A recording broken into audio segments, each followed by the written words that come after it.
अस्सलाम वालेकुम dear students. आज हम लेक्चर नंबर 2 पढ़ेंगे जिसमें कालिब की इकसाम होंगी, मतलब टाइप्स ऑफ मैट्रिसेस होंगी। तो पहली टाइप है मैट्रिसेस की रोग मैट्रिक्स, मतलब कतारी कालिब, जिसमें सिर्फ एक कतार हो उसको कतारी कालिब कहते हैं। A matrix which has only one row is called row matrix. A matrix is called row matrix if it has only one row. देखें यहाँ पे सिर्फ और सिर्फ एक रो है, इसकी भी सिर्फ और सिर्फ एक रो है। जिसकी सिर्फ एक रो होगी उसको हम कहेंगे रो मैट्रिक्स, जिसकी एक कतार होगी उसको कहेंगे कतारी कालिब। अब है कॉलम मैट्रिक्स, जिसकी एक कॉलम होगा, जिसका एक कॉलम होगा उसको कॉलम मैट्रिक्स कहेंगे या कॉलम कालिब।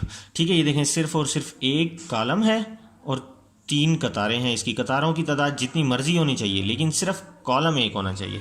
रेक्टेंगुलर मैट्रिक्स कहते हैं मुस्ततीली कालिब को। तो मुस्ततीली कालिब वो होती है जिसमें कतार और कॉलम आपस में बराबर ना हो। तो number of rows is not equal to number of column. यहाँ पे लिख दें number of rows is not equal to the number of columns. ठीक है, समझ में आई बात की। देखें यहाँ पे 1 2 3 रोज हैं, 1 2, तो कॉलम 2 है, रोज 3 है, दोनों की तादाद बराबर नहीं है। ठीक है, ये 1 2, ये 1 2 3, तो कतार 2 है, कॉलम 3 है, तो दोनों की तादाद बराबर नहीं है। तो ये मुस्ततीली मैट्रिक्स है, रेक्टेंगुलर मैट्रिक्स है। स्क्वायर मैट्रिक्स कहते हैं मुरब्बी कालिब को। ठीक है, वो कालिब जिसमें कतार और कॉलम दोनों बराबर हों। जी a matrix which has equal number of rows and columns. Look at this 1 2 rows 1 2 columns. तो कॉलम्स और कतार आपस में बराबर हैं, कॉलम और रोज आपस में इक्वल हैं, इसी वजह से ये स्क्वायर मैट्रिक्स, ये 1 2 3, ये 1 2 3। ठीक है, नल और जीरो मैट्रिक्स नाम से है कि जीरो मैट्रिक्स तो सब में जीरो होगा। ट्रांसपोज मैट्रिक्स क्या कहेंगे हम कि ऐसी matrix which can be change bye rose into column और कॉलम इनटू रोज, कि हम कॉलम को रोज में चेंज कर दें और रोज को हम कॉलम में चेंज कर दें, उसको हम कहते हैं ट्रांसपोज ऑफ अ मैट्रिक्स। ठीक है, ऐसी कालिब जिसमें कतार को कॉलम में तब्दील कर दें और कॉलम को कतार में तब्दील कर दें, उसको हम ट्रांसपोज कालिब का ट्रांसपोज कहते हैं। ठीक है, आगे है नेगेटिव ऑफ अ मैट्रिक्स, मतलब कालिब की मनफी नफ़ी। क्या है वो कि साइन चेंज, अलामत चेंज कर देनी है, साइन चेंज कर देना है। ये +1 है तो -1 कर देना है, -1 2 है तो +2 कर देना है। ये +3 है जिसके साथ कोई साइन नहीं होता वो प्लस होता है, +3 है तो -3 कर देना है, +4 है तो -4 कर देना है। क्या कर देना है, सिर्फ हमने इसकी अलामतों को तब्दील कर देना है। इसको कहते हैं मनफी, कालिब की मनफी या negative of a matrix. Symmetric matrix में क्या है कि जो मैट्रिक्स का ट्रांसपोज हो वो अपने आप के इक्वल आ जाए, उसको सिमेट्रिक कहते हैं। फॉर एग्जाम्पल ये देखें, ये 1 2 3, इसको ऐसे लिख दें 1 2 3। ठीक है, ये 2 -1 4, इसको ऐसे लिख दें 2 -1 4। ठीक है, इस 3 4 0, इसको ऐसे लिख दें 3 4 0। मैं फिर बता रहा हूँ, इसका जो ट्रांसपोज लेने मैंने यहाँ पे ट्रांसपोज कैसे लेते हैं बोला, ये कॉलम है, इसको रोज में चेंज कर दें 1 2 -1 2 1 4 2 1 4 3 0 -2 3 0 -2, मतलब कॉलम को हमने रोज में चेंज कर दिया। ठीक है, तो इसी तरह यहाँ पे करना है, ये 1 2 3 लिखा हुआ है, इसको ऐसे 1 2 3 लिख देना है, 2 -1 4 2 -1 4 3 4 0 3 4 0। लेकिन अब आप नोट करें, देखें 1 2 3 1 2 3 2 -1 4 2 -1 4 3 4 0 3 4 0।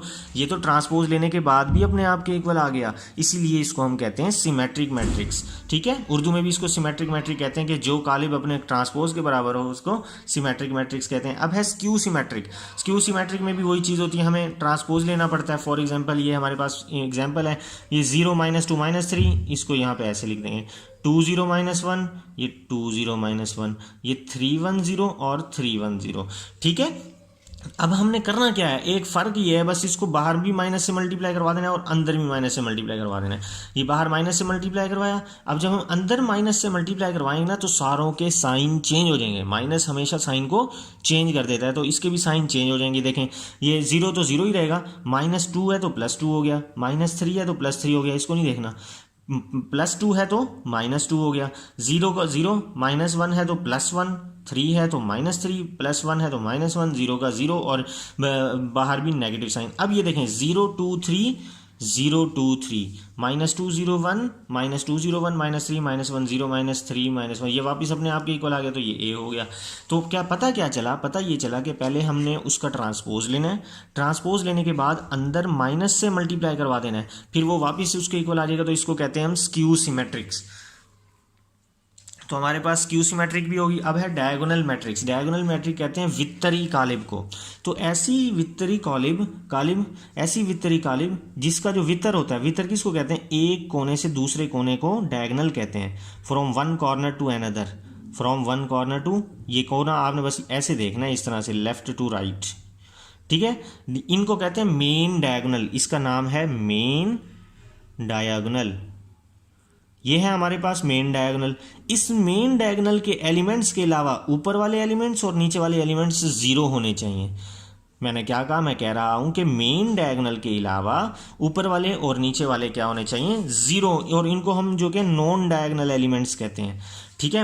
वित्तर के अलावा, उर्दू में बता दूं, वित्तर के अलावा ऊपर वाले और नीचे वाले एलिमेंट्स क्या होने चाहिए, जीरो होने चाहिए। At least any one of the entries of its diagonal is not zero. इन दोनों में, इस डायगोनल में जीरो ना हो कोई बेशक, और non diagonal entries are zero. जो नॉन डायगोनल हैं, जो उसके ऊपर नीचे हैं, वो सारी बेशक जीरो हो जाएं। अब है स्केलर मैट्रिक्स। स्केलर को भी उर्दू में स्केलर कहते हैं। मैंने यहाँ पे जो वित्तर समझाया ना, तो यहाँ पे भी वित्तर ही है, ये वित्तर। इसके ऊपर नीचे वाले, तो पहली शर्त है कि इसके ऊपर नीचे वाले जीरो होने चाहिए। दूसरी शर्त है ये एक जैसे होने चाहिए। ये देखें, ये एक जैसे हैं, ठीक है।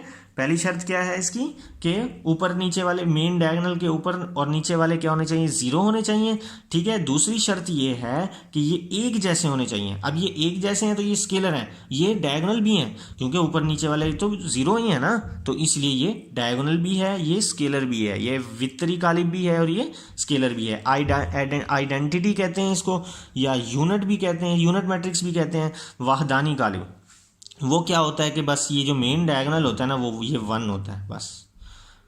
इस मेन डायगोनल में हमारे पास क्या होना चाहिए, वन होना चाहिए, ओनली वन होना चाहिए। वन के अलावा कोई एलिमेंट नहीं होना चाहिए, इसको आइडेंटिटी कहते हैं। अब चूंकि वन सेम है ना, तो इसको हम स्केलर भी कहेंगे। स्केलर में मैंने यही पढ़ाया, जो सेम होने चाहिए वो स्केलर होंगे। आइडेंटिटी में क्या होने चाहिए, वन होने चाहिए, ठीक है। आइडेंटिटी में सिर्फ वन होने चाहिए, स्केलर में एक जैसे होने चाहिए, ठीक है। और ये डायगोनल भी है। डायगोनल की कंडीशन ये है कि ऊपर नीचे वाले जीरो हो। तो ये आइडेंटिटी तीनों मैट्रिक्स को कहते हैं, ठीक है। डियर स्टूडेंट्स, उम्मीद है आज आपको टाइप्स ऑफ मैट्रिक्सेस मैंने आपको सारी पढ़ा दी हैं, ठीक है। नेक्स्ट वीडियो लेक्चर में मैं आपको एक्सरसाइज नंबर 1.2 का सॉल्यूशन करवाऊंगा, ठीक है। तब तक के लिए अल्लाह हाफिज़।